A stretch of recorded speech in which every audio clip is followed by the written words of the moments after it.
Hi, I'm Ann Beecham, and we are at the Medical Freedom event in Mount Pleasant, South Carolina, and I'm here with Mary Toko.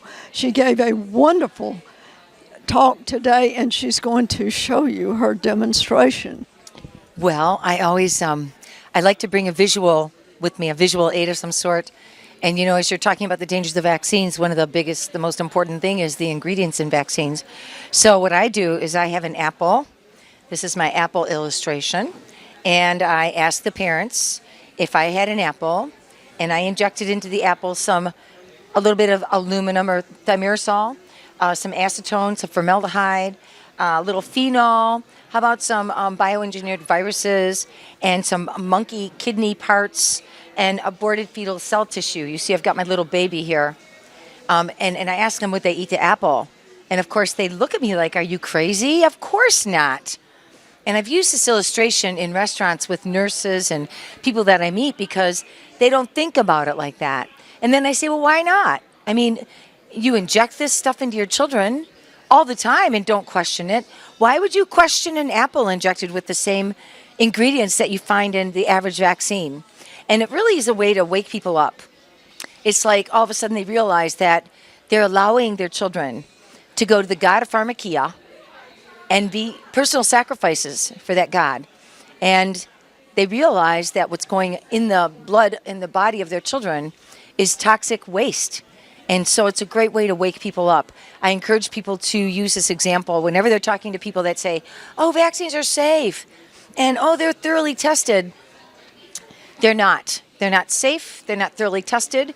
They never have looked at how a vaccine affects us systemically. They've only looked at the local reaction, like in the arm or the thigh. They have never looked at the accumulation of lead and mercury and phenol and acetone, and the biggest one is aluminum.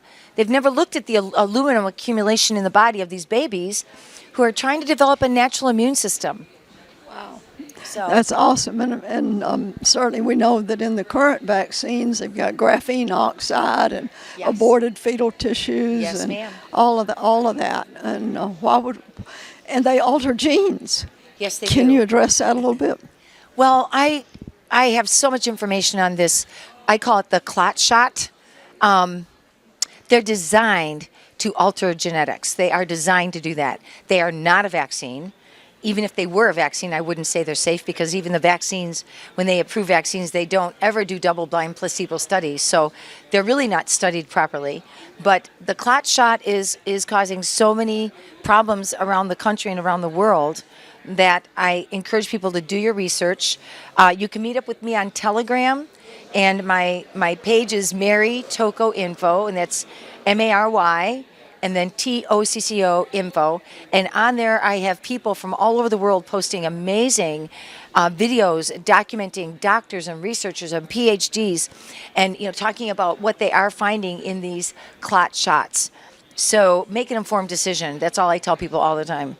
Absolutely. You gotta make an informed decision. And is that the best way to get you? Do you have any other contact information that Yes. you'd like? I have a website. I've had it since 2003 called childhoodshots.com, and on there you will find lots of free articles on everything related to health and natural health. I also have on there a DVD series which is called Vaccination Risk, Responsibility, and Rights. And just so you know, they are removing a lot of the research that I have on my DVDs. They're removing it. It's hard to find. You can't even find it these days. So if you want the real science behind the dangers of vaccines, my DVD goes into that in great detail. I have 6 parts that are also downloadable. You can get 1 part or all 6 parts if you prefer to download and watch. But I also have a book that I recently published called Natural Immunity, A Deeper Understanding, where I have studied natural immunity for many, many years, and I quote immunologists and give the latest and greatest on, how we can protect our children. Absolutely. And how adults can be protected as well. You bet. You see, God did not forget to make an immune system.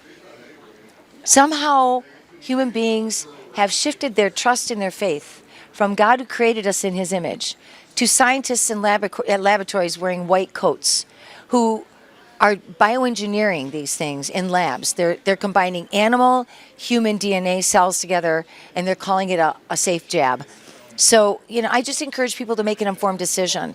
And my goal over the last 40 years is to be an informative educator, and everything that I say, I back up with full documentation and research.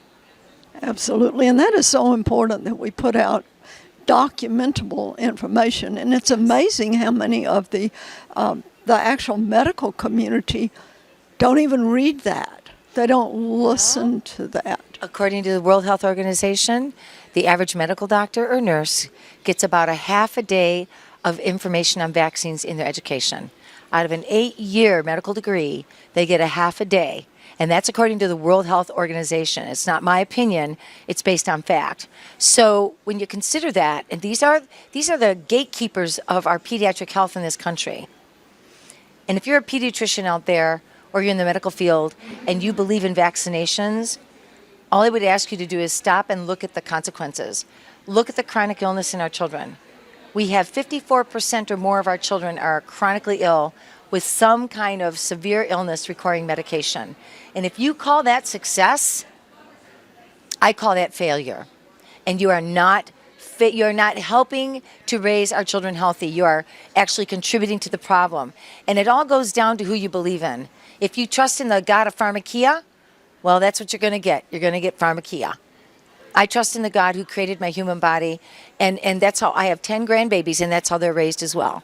That God did not forget to give us an immune system. He didn't, and he made us in his image, and we are his, and praise God. Absolutely.